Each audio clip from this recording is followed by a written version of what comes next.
24장 1절, 사무엘상 24장 1절 보겠습니다. 사울이 블레셋 사람을 쫓다가 돌아오매 어떤 사람이 그에게 말하여 이르되 보소서 다윗이 엔게디 광야에 있더이다 하니. 아멘.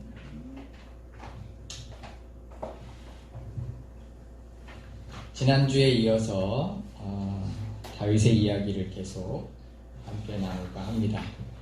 지난주에는 다윗이 피난 간 이야기를 함께 나누었습니다.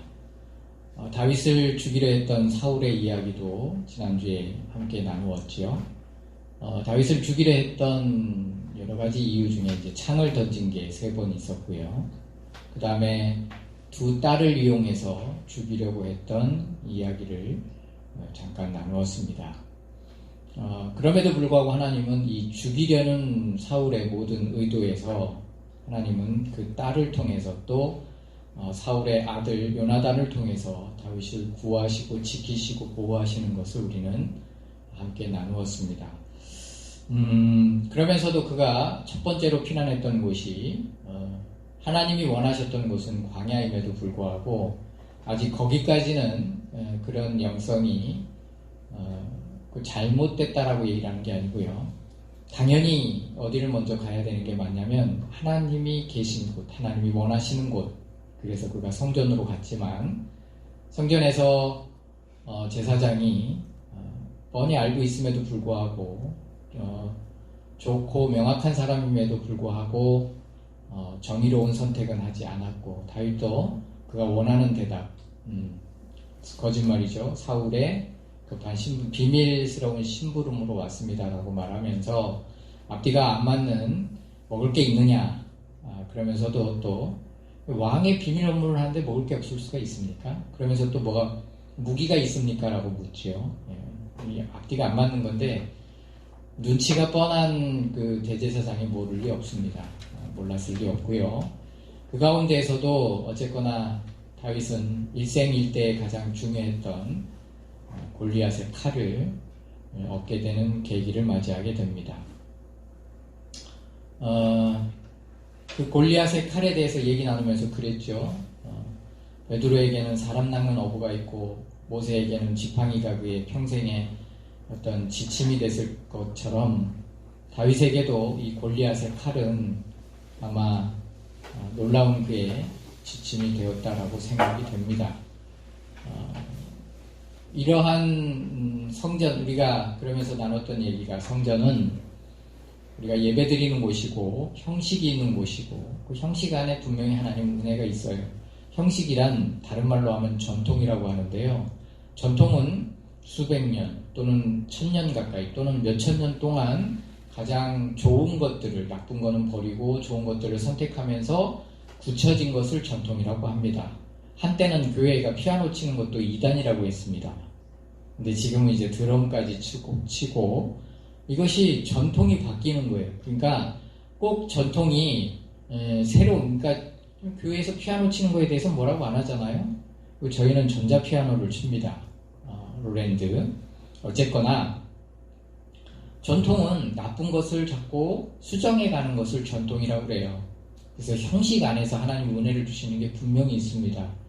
열린 예배는 일주일에 지금은 이제 예배를 많이 못 드리는 상황입니다만은 열린 예배는 저는 별로 이렇게 좋아하진 않습니다. 물론 그걸 드리는 교회들을 비판할 수는 없는 문제고요. 왜 그러냐면 예배는 예배지 예배라고 이름을 붙여놓고 가요를 부르거나 이런다는 것은 좀 그냥 교제 이런 제목을 붙이고 모이는 게 나을 것 같아요. 그래서 안 믿는 사람들이 교회에 좀 가까이 끌어들이기 위한 어떤 이벤트식의 모임은 좋기는 하지만 어쨌거나 경배와 찬양식이 들어오면서 이제 예배 시간 전에 한 20-30분 찬양하고 기도하는 시간을 갖는 교회들이 많습니다. 그것도 참 좋은 거라고 봅니다. 그것이 이제 나중에 굳혀져서 그것도 하나의 전통이 된다면 그건 나쁘지 않다고 봅니다. 최근에는 이제 미국 신학교 또는 미국의 어떤 교회들이 대부분 이 미국에서 이제 이 열린 예배 형식이 이제 시작된 거죠. 그래서 경배 찬양의 어떤 사실상 시작된 곳은 미국이라고 보면 됩니다. 어떤 한 교회가 예배 찬양하고 기도하고 찬양하고 기도하는 어떤 그런 예배를 시도를 했고, 생각보다 많은 사람들이 모이면서 그 교회는 이제 그게 하나의 모임의 어떤 독특한 모임이 됐고요. 그것이 이제 많이 퍼졌고, 우리나라는 그거를 좀 접목해서 예배 시간 전에 이런 시간을 좀 갖는, 마음을 여는 그런 시간을 갖습니다. 이 예배라는 것이, 이 박자라는 것이 이 우리 심장 박동하고 많이 연관이 됩니다. 심장 박동수와 비슷하면 마음의 안정을 얻고요. 심장 박동수보다 이 드럼을 치면서 빠른 음악을 하게 되면 감정적으로 이렇게 흥분하게 되어 있습니다. 나쁘다는 의미가 아니고요. 어떤 음악이라는 것은 이런 사람의 감정을 다스릴 수 있는 참 좋은 하나의 방법입니다. 하나님의 뜻을 가장 분별하기 쉬운 것도 감정이지만 반대로 또 가장 속기 쉬운 것도 감정입니다. 어쨌거나 예배를 통해서 이렇게 하는데, 저는 최근에는 이 미국이 다시 미국 내에서도 이런 열린 예배 형식이 많이 이렇게 접목이 되고 하다 보니까 우리나라 이 천주교 예배는 제가 최근에 배운 교수님이 그런 얘기를 하시더라고요. 우리나라 천주교 예배는 굉장히 전통적이래요. 한국적인 그 예배에 많이 가깝고요. 외국의 천주교는 좀 다르대요. 좀 어떤 미사, 이 미사라는 자체가 제사라는 단어랍니다. 그러니까 제사 형식의 어떤 예배가 외국은 많고요. 틀이 굉장히 어떤 딱 정해져 있죠. 근데 한국 개신교회는 좀 틀이 좀 많이 자유로워졌습니다. 그런데 뭔 얘기를 하려고 이렇게 긴 얘기를 끌어내냐면, 한국 교회도 그렇고 미국 교회도 그렇고 다시 전통을 회복하자라는 운동이 일어나고 있대요. 일부 많은 교단들이. 그러니까 형식을 다시 끌어오자 이거예요. 그러니까 분명히 형식 안에서 주시는 은혜가 있어요. 그럼에도 불구하고 이 예배는 그런 곳이에요. 그런데 어떤 사람이 정말 예배가 필요한 거냐? 이 형식 안에서 은혜를 받는 사람도 필요하지만 다윗과 같이 절박한 사람이 필요한 거예요. 누군가가 자기를 죽이려고 하고 도망가야 되는 이 상황. 그래서 이 책을 쓴 분은 성전에서는 이 절박한 사람들이 하는 성전을 찾을 때 두 가지를 얻는다고 그랬어요. 지난주에 얘기했죠. 예, 먹을 것을 주시고, 진짜로 먹을 걸 준다는 의미가 아닙니다. 주기도 하지요. 요즘은 이제 밥을 나눠주지 말라니까 밥은 없습니다만은, 원래 교회는 절박한 사람들이 찾아올 때 하나님은 먹을 것을 주시는 곳이에요. 두 번째로 무기를 주시는 곳이에요. 살아 승리할 수 있는 그것이 교회예요. 예배를 참 좀 더 이렇게 바이러스가 퍼진다면 어쩔 수 없이 저도 사회의 일원이기 때문에 예배도 못 드려야 된다라고 봐요. 아직까지는 우리가 이제 우리 교회는 이제 몇 명 안 되니까 이렇게 함께 드리지만, 다른 모든 행정명령이 떨어지면 교회도 따라야죠. 그때는 핍박이 아니에요. 지금은 사실상 종교 탄압이 아니라고 하지만 어불성설입니다. 왜 그런 줄 아시죠? 우리 같은 교회는 1시간 모입니다. 일주일에. 서울의 사랑교회에 대해서 얘기도 하고, 오늘 잠깐 보니까 거리를 뛰고 앉았지만 밑에 자막이 나왔어요. 뭐라고 나왔냐면, 성도 수에 비해서 교회 공간이 작기 때문에 이 2m 거리 두기는 불가능하다는 거예요. 근데 그거를 나는 이렇게 말하고 싶어요. 다른 모든 거는 준수를 하고 있는 것 같아요, 보니까. 그러니까 뉴스에서는 행정명령을 지키지 않는다라고만 하는데, 좀 공정하게 했으면 좋겠어요. 어떤 걸 안 지켰는가. 그러니까 거리두기인 것 같아요. 그러면 패스트푸드점이나 식당도 똑같이 해야 되잖아요. 먹고 사는 문제라고 하면서 그거는 다들 이해를 해요. 그러면 50명인 교회가, 예를 들어서 성도가 50명인 교회가 요 공간에서 50명이 다 못 앉아서 법을 어길 수밖에 없는 상황이라면, 드리지 말라고 해서 폐쇄시켜버린다면 목사님 먹고 사는 문제가 아닌가요, 그거는? 네, 이거를 그래서 불공정하다는 얘기예요. 사람들의 시선이 자꾸 뉴스에서 그렇게 보도를 하니까 그런가 보다 하고 듣게 되는 거예요. 어쨌거나 지난주에 제가 시청에 진정서를 넣었는데 내용은 간단합니다. 행정명령 내린 그대로, 행정명령이 아니고 인천은 권고예요. 그래서 권고사항을 지키지 않았을 때 이제 뭔가 문제가 생기면 이제 벌금을 때리겠다는 건데, 저는 똑같이 썼어요. 똑같이 행정 권고사항을 교회 모임과 동일하거나 양보해서 새벽 예배 드리는 교회가 있다고 치자고요. 거의 안 드려요. 없을 거예요. 드려야 수요일, 많이 드리는 교회가 있어야 수요일, 금요일, 주일일 거예요. 그런데 양보해서 10시간이라고 하자고요. 일주일에 10시간 모인다고 하면 그 동일하거나 그 이상 모이는 모든 관공서, 8시간 이상 근무하는 직장, 상업업소, 식당, 모든 동일하게 적용을 해야 되잖아요. 왜 교회만 콕 집어요? 이게 그러면서도 하는 말이 종교 탄압이 아니래요. 그건 좀 뭔가 앞뒤가 안 맞는 그 편파적인 보도고 편파적인 이야기인 거예요.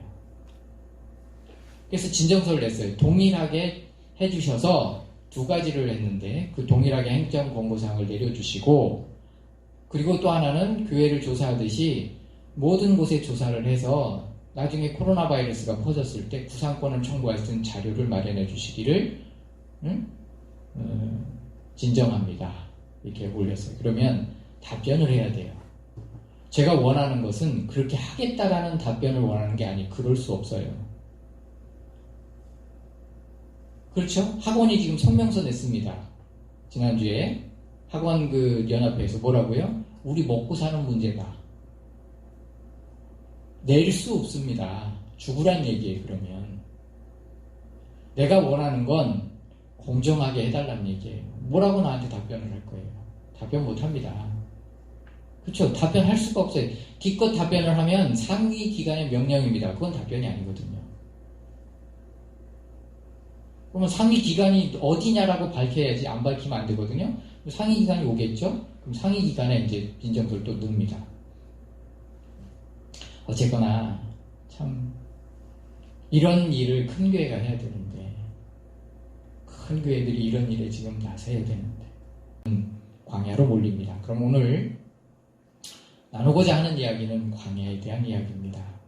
광야는 크게 세 가지 광야가 나옵니다. 모세가 갔던 광야가 있고요. 여기 다윗이 갔던 광야가 있고요. 그 다음에 예수님께서 가셨던 광야가 있습니다. 그런데 이 셋은 공통점이 있습니다.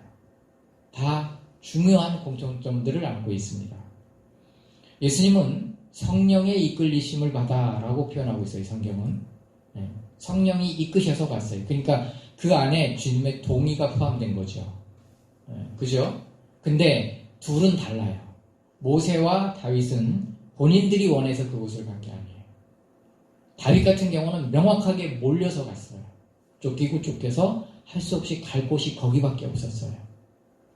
모세 같은 경우도 선택을 했지만 일리 갈 수도 있고 저리 갈 수도 있지만 그 지도상으로 볼 때 거기밖에 사실은 나올 곳이 없어요.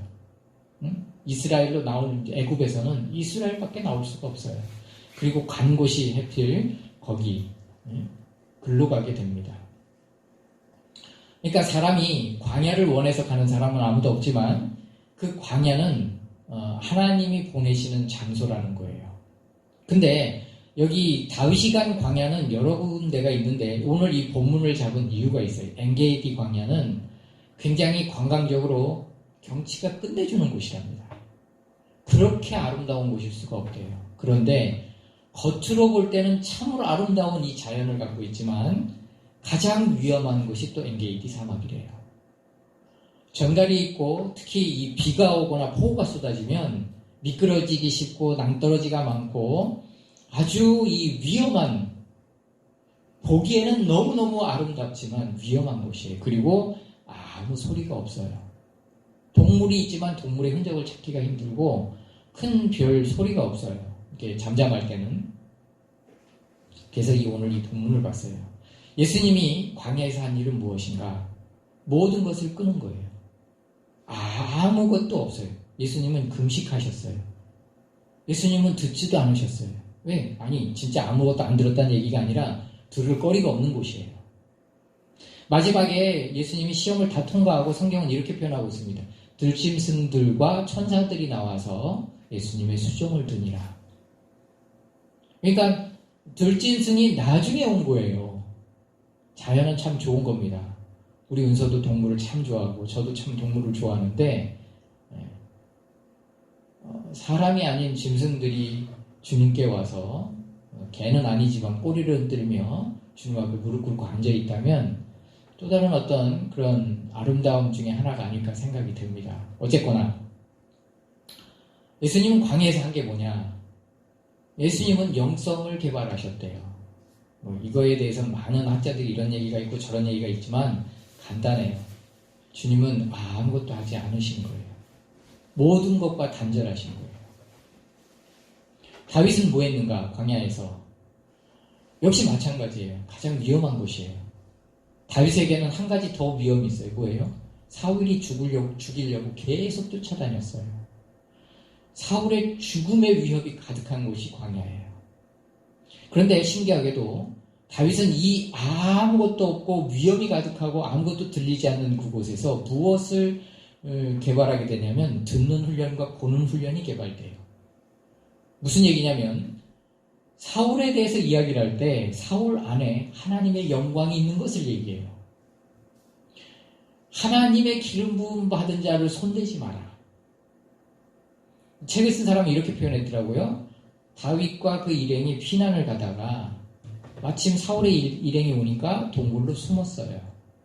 근데 그 동굴로 사울이 앞에는 이제 보초병들이 있고 그래도 붙어있는 방패든 자, 그러니까 대통령으로 말하면 대통령 옆에 붙어있는 그 경호하는 사람이 항상 붙어 있잖아요. 그런 존재는 옆에 있었겠죠. 그리고 신하가 있었고 중요한 신하, 그리고 사울이 있었고 이 셋은 뭘 했어요? 동굴에 낮잠 자러 들어갔어요. 너무 뜨거운 곳이기 때문에. 그 동굴이 누가 있었어요? 다윗이 있었어요. 그런데 다윗 옆에 있던 다윗의 부하가 뭐라고 그랬냐면 하나님이 이건 붙이신 기회입니다. 사울을 죽이고 왕권을 차지합시다. 이런 식으로 얘기를 했어요. 그랬더니 다윗이 뭐라고 대답했어요? 아니다. 그는 하나님의 기름 부음 받은 자다. 기름 부음 받은 자를 상해하면 어찌 하나님이 그 값을 찾지 않으시겠냐. 그럴 수 없다 그랬어요. 여러분, 사람이 어려움을 처하게 되면 선한 것을 택할지 자기에게 정당화하면서 악한 것을 택할지는 본인이 하게 돼 있거든요. 근데 우리가 말하는 것처럼 다윗처럼 이렇게 선한 것을 선택하기가 쉬울 것 같죠? 절대 그렇지 않습니다. 근데 다윗은 그 광야에서 한 일이 크게 세 가지인데 기도하는 일, 착한 일 하는 일, 그러니까 쉽게 말해서 이제 거기서도 수비대 역할을 했거든요. 하나님과 동행하는 일. 그러니까 이 광야에서 그는 하나님을 더 민감하게 느끼고 또 더 민감하게 보고 더 민감하게 들을 수 있는 그 상황을 계속 만들어갔던 거예요. 광야에서 우리는 원하지 않는 광야로 몰릴 때가 있어요. 그곳은 먹을 것이 없는 곳이고 물이 없는 곳이고 전갈이 있는 곳이고 사람이 살기 너무 힘든 곳이에요. 지금도 물만 있으면 참 사는데 지장이 없는데 외국 같은 경우는 막 사재기 하느라고 난리인데 우리나라는 사재기를 안 한다고 다들 신기하다고 그러는데요. 사재기의 1순위가 물이랍니다. 근데 물이 잘 나오는 나라는 걱정이 없겠지만 어쨌거나 왜? 물은 다른 음식이 없어도 물만 있어도 며칠은 살거든요. 물은 그리고 꼭 필요해요. 음식이 없어도 물은 꼭 필요해요. 어쨌거나 광야에 가장 없는 게 물이에요. 살 수가 없는 거예요. 광야에 왜 식물이 없냐면 물이 없기 때문에 그래요. 새벽에 이슬을 먹고 자라는 풀들이 간혹 있을 뿐이지 그래서 풀이 아니에요. 그냥 가시나무들만 있을 뿐이에요. 이곳이 광야예요. 근데 하나님은 거기에 갖다 놓으셨어요. 사람이 살 수 없는 곳에 사람이 위협이 가득하고 죽음이 가득한 곳에 사실은 그곳에서 하나님의 피난처를 발견하게 돼요. 하나님을 만나게 돼요. 사울은 죽이려고 가득했지만 그 마음에 다윗은 하나님의 보호가 가득했어요. 다윗이 만난 것은 피난처 곧 하나님과 동굴이에요. 이 동굴이 곧 하나님이에요. 우리 생에 있어서 고난이 없고 어려움이 없고 환난이 없으면 참 좋은데 이 고난과 환난과 어려움 가운데에서 피난처를 발견하게 돼요. 이상한 얘기지만 이 고난 중에서 다윗 인생이 가장 힘들지만 여러분 저희도 마찬가지예요. 고난 중엔 그게 너무 힘들어요. 그리고 내가 고난 중에도 이 얘기들을 했어요. 고난이 끝나면 그 고난이 추억이 돼요. 그리고 그때만큼 행복했고 그때만큼 보람있고 그때만큼 주님의 은혜가 넘쳤던 때는 없어요. 다윗 인생도 마찬가지예요. 왕이 되고 나는 백향목궁에 거하는데 하나님의 법궤는 물대지게 가죽에 있어서 성전을 짓겠다고 했던 모든 것에 부족함이 없던 그때에 그가 뒤돌아봤을 때 그의 인생에 있어서 가장 정말 중요했던 시간이 어느 시점이냐. 양을 치던 때도 아니고 사무엘에게 기름 부음 받을 때도 아니고 물론 그때는 중요하지만 골리앗을 쓰러뜨렸을 때도 아니에요. 그거는 잠깐 나타나는 거죠. 이 7년 반 동안의 광야에서 이 피난 다니던 이 생활이 너무 부족하고 너무 모자라고 너무 어렵고 너무 힘들었지만 그 가운데에 있을 때 하나님의 보호하심과 하나님의 도우심과 하나님의 이끄심이 가장 완벽했던 곳이 거기에요. 하나님께 신음소리만 내도 하나님의 보호하심이 하나님께 입만 벌려도 하나님이 응답하셨던 곳이 바로 광야예요.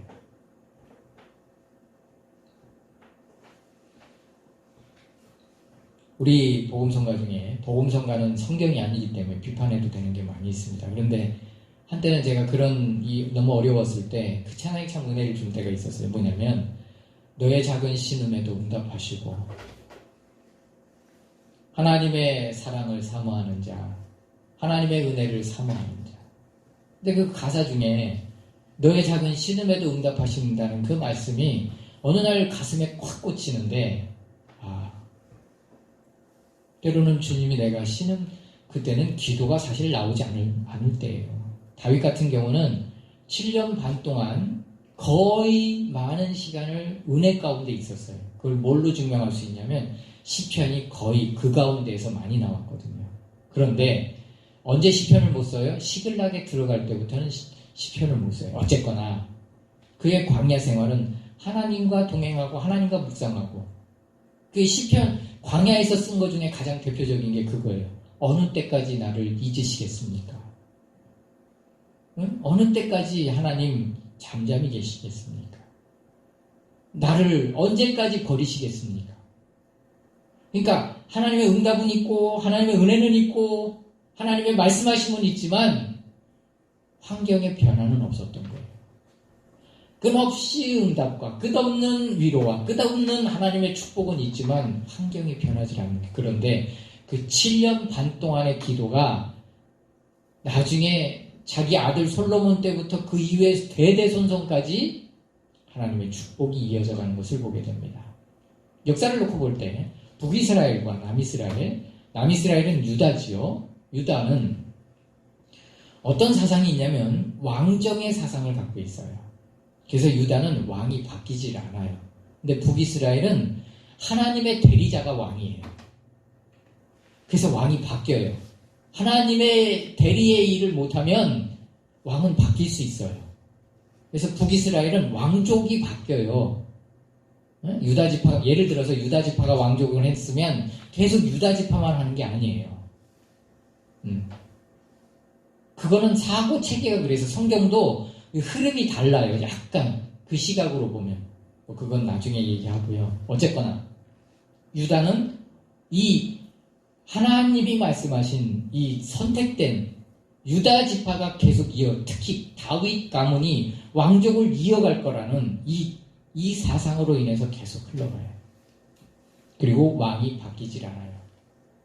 근데 그 북이스라엘의 왕 중에 하나가 그 아합 이후의 왕인데 선지자가 아합의 모든 가족을 멸하라는 그것까지는 좋았어요. 근데 그 사람이 이스라엘을 하나님을 경외하는 모든 이걸 만드는 것까지는 좋았는데 그 사람이 뭐까지 했냐면 자기 왕권을 굳건히 하기 위해서 유다의 왕족까지 다 멸해요. 그래서 유다 지파의 여왕이 한 번 나오면서 여러분 성경에 그 얘기가 있을 거예요. 어떤 그 아들을 왕궁에 숨겨서 키운 왕궁이 아니라 어디에요? 제사장들이 성전에서 숨겨서 몰래 보호했던 그래서 다윗가가 끊어지지 않았던 어렸을 때 왕위에 오른 한 번쯤 읽어보셨을 거예요. 네. 그 사건이 왜 나왔냐면 누군가가 다윗 왕가의 왕족을 다 죽였고 그 와중에 누군가를 숨겼다라는 내용이 모든 게 반증하고 있죠. 어쨌거나 왜 북이스라엘은 그랬는가? 또 딴 얘기하면 또 정신없이 빠지는데 다시 제자리로 와서 다윗은 그렇게 하나님께 기도했어요. 그리고 응답은 있으나 변화가 없는 이 축복을 붙잡고 그래서 하나님께 호소하는 거죠. 어느 때까지 나를 잊으시겠습니까? 하나님은 잊지 않으셨어요.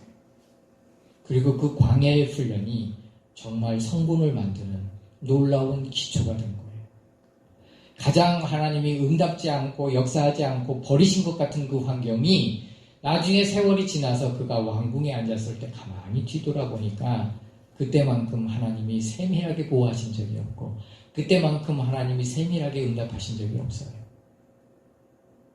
함께 하셨고 도우셨고 지금도 생각해봐도 그래요. 성경에 기록이 없지만 다윗이 초창기 때 모였던 것은 400명이고 나중에 가서는 600명이 모이는데 그러면 600명의 부인, 자식 계산해봐요. 대략 몇 명이나 되나?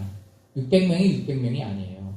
6, 3, 18, 1800명. 거의 2000명 가까이 되는 사람이 매일매일 먹고 사는 문제가 쉽지 않은 문제예요. 근데 7년 반을 살았어요.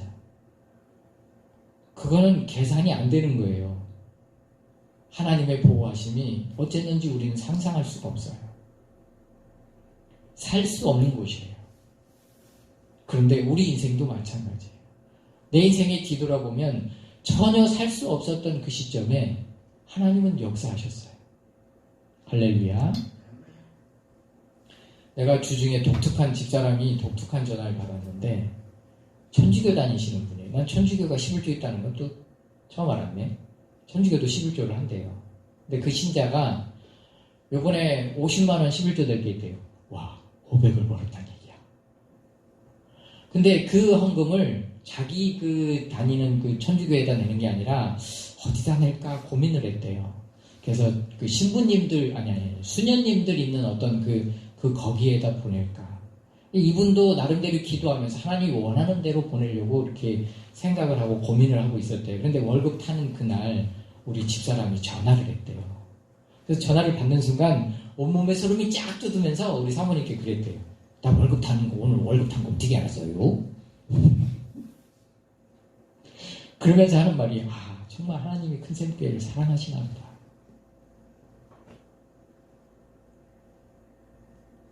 어떤 분이 우리 월세 내주겠다고 헌금 내시는 분이 계시거든요. 그분을 비난하는 게 아니에요. 진짜로. 그분이 요번에 못 보내신다고 전화가 왔어요.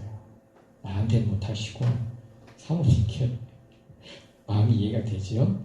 마음이 아파서 제가 새벽에 했는데 그러고 나서 며칠 있다 사모님이 이제 병원 갔다 온 것 때문에 상담하려고 전화를 했는데 그래서 50만 원 합쳐가지고 100만 원 해서 한번 가지고 오겠다고 이제 사모님하고 통화를 했나 봐요.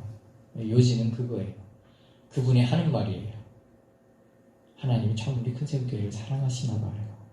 사모님이 전화하시는데 제 몸에 털이 다 쏟았고 그거 거기다 갖다 드리라는 것 같아요. 그 얘기를 하시더라고요. 무슨 얘기를 하고 싶어서 그러냐면 하나님은 우리가 하나님 앞에 의지하고 하나님을 바라보고 살 때 하나님은 어떻게 해서든지 역사하세요. 어떻게 해서든지 공급하세요. 여기가 안 되면 여기 길을 여시고요. 여기가 안 되면 여기 길을 여세요. 아무리 생각해도 7년 반 동안 광야에서 2,000명이 뭘로 먹고 살았을까? 가히 성경에 기록이 없기 때문에 상상이 안 돼요. 상상이.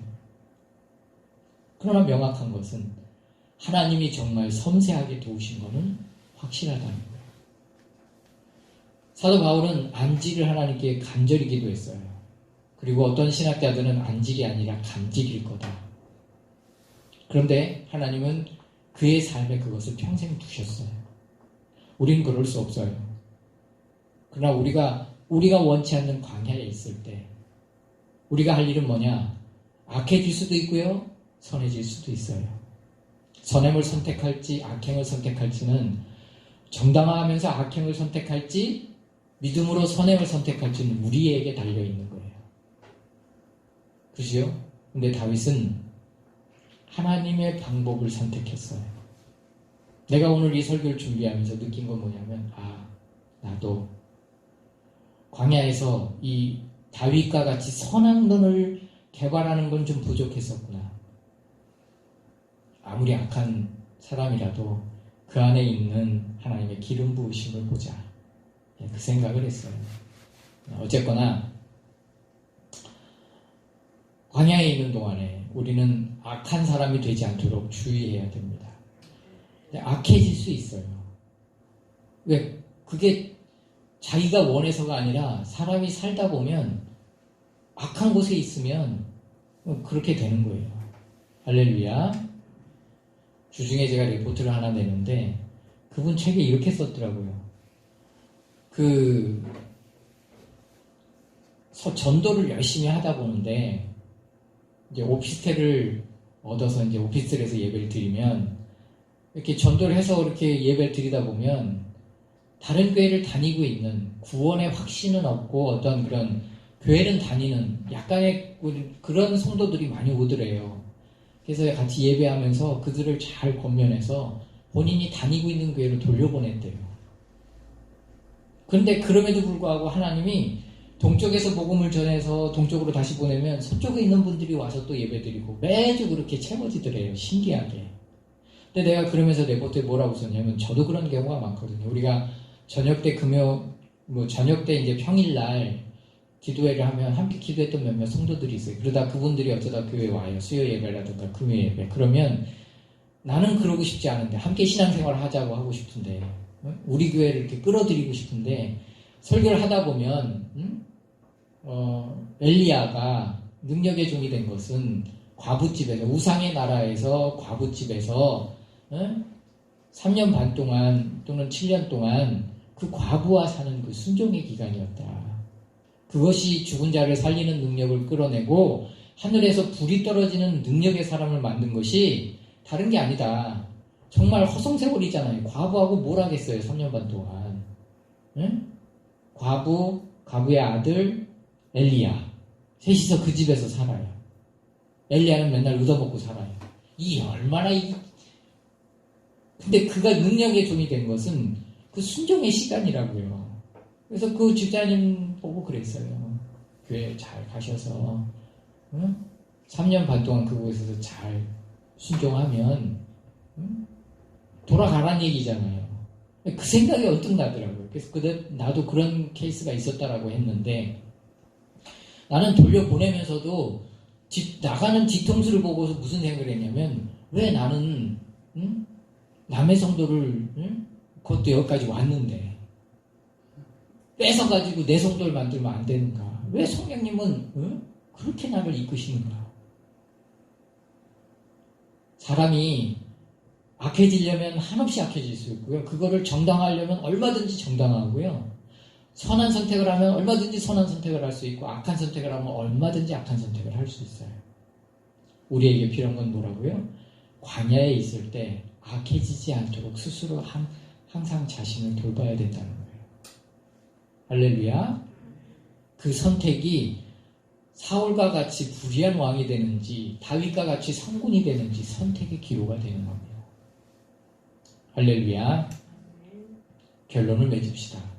모세도 그렇고 예수님도 그렇고 다윗도 그렇고 모든 것을 단절하고 하나님께만 집중하는 시간을 주실 때가 있어요. 그러면 그 시간을 통해서 가장 위대한 사람으로 만들어지는 거예요. 본인이 원해서 몰려간 것도 아니에요. 근데 그곳이 가장 큰 훈련의 장소였다는 걸 우리는 기억해야 될 필요가 있습니다. 할렐루야. 말씀을 마치면서 결론을 맺으면 책에서도 그렇게 표현하고 있더라고요. 광야를 만만히 보지 마라. 언제든 죽을 수 있는 곳이다. 말씀을 들으면 광야 별거 아니구나. 대충 기다려도 끝나겠구나. 이렇게 생각해서는 안 된다는 얘기. 목숨 걸고 살려고 노력해야 돼요. 다윗도 마찬가지예요. 목숨 걸고 살려고 말이 좀 이상하네요. 죽이려고 쫓아오는 사울을 피해서 항상 살려고 발버둥치. 그래서 그는 사실은 다윗은 광야에서 수비대 역할을 했거든요. 그 주변의 사람들이 다 보호가 됐어요. 도적대로부터. 근데 책은 뭐라고 표현하고 있냐면 다윗에게 주어진 미션은 딱 한 가지라고 했어요. 뭐냐면 살아남는 거. 예배도 없었고 물론 가장 많은 예배를 드렸죠. 행정도 없고 뭐도 없는데 그에게 주어진 미션은 딱 한 가지 있었는데 뭐냐고? 살아남는 거라고. 모든 걸 대변했어요. 그러니까 광야를 결론을 맺으면서 만만히 보지 마십시오. 할렐루야. 그러나 광야가 가장 큰 은혜의 장소라는 거예요. 이렇게 말하는 사람은 맞아야 돼. 광야에 들어가 보지 않은 거예요. 들어가 봤다면 그 말 할 수 없어요. 광야는 정말 힘들고 어려운 곳이에요. 욥이 겪었던 그 고난을 우리는 몰라요. 그렇지만 설교자로서 얘기할 수 있는 것은 광야는 가장 큰 하나님의 은혜가 넘치는 곳입니다. 하나님이 눈동자와 지키시는 곳이고 하나님이 언제나 신음소리에도 대기하고 계신 곳이 광야예요. 할렐루야. 그곳에서 선한 선택을 하셔서 선한 분들이 되기를 예수님의 이름으로 권면해 드립니다.